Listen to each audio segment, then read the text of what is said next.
Feral Till was often at his worst when it came to claiming expertise on subjects outside the Bible.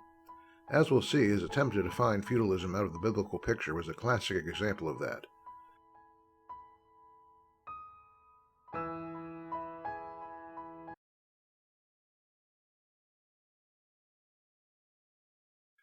So, Fufu, what have you got for us on feudalism? Anything? This feudal landlord concept can't be right, because that would have made the Israelites serfs who simply tended the land. But serfs could not buy and sell land, whereas the Israelites could and did buy and sell land. Well, a couple of things. First, as we noted earlier, you can't import modern ideas of property into ancient cultures. Second, Till here has imposed a concept, serfdom, and one of its attendant features, inability to buy and sell land, upon the text.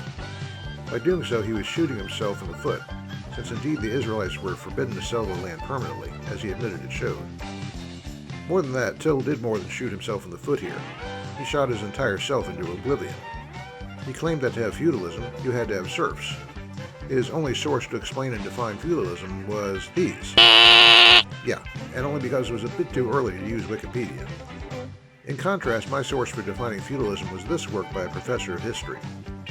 I'm now going to quote from Strayer in detail.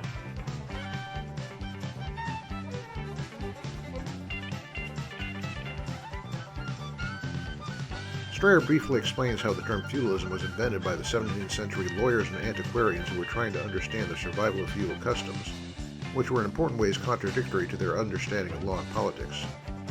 These writers connected the customs to medieval institutions of the fief, and hence we got the word feudalism. Thus the term was derived from the European Middle Ages structure, but as Strayer notes, other societies had characteristics of the same system. Strayer then analyzes the situation in the Middle Ages and identifies factors which define Middle Age feudalism. And guess what? Having serfs wasn't one of them. However, he did note a category of rank which he called lesser lords, people whose rights of jurisdiction and administration are held as hereditary possessions. Among them, political power could be divided among heirs, given as marriage portion, mortgaged, bought, and sold. I think you can connect the dots. The Israelites weren't serfs, but lesser lords who just happened to do their own grunt work. The essence, as Strayer says, is that public power is in private hands. But serfs? Strayer doesn't make that an essential part of the feudal system, though he said something else that made Till's toes curl.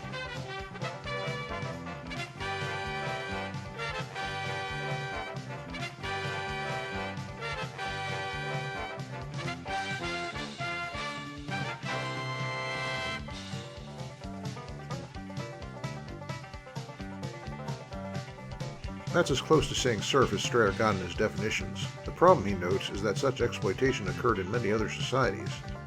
But in the end, a definition which includes societies as disparate as those of the ancient Middle East, the late Roman Empire, medieval Europe, and the southern part of the United States in the 19th century, and the Soviet Union in the 1930s, is not much use in historical analysis.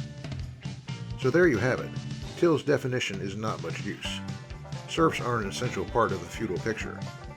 Yahweh could be a feudal lord without the Israelites being serfs, and with no restrictions of necessity on the human buying and selling of the land. One other aspect of Strayer's comments are worth noting. He said that a key element in the armed forces, heavy armed cavalry, is secured through individual and private agreements. Private agreement, like Deuteronomy, a contract? Israel had no knights, of course, but the people all served Yahweh and obeyed his commands. That was the main way Till fell on his sword when it came to feudalism, but he had a few other rotten apples up his sleeve to haul out on that subject, and we'll look at some more next time.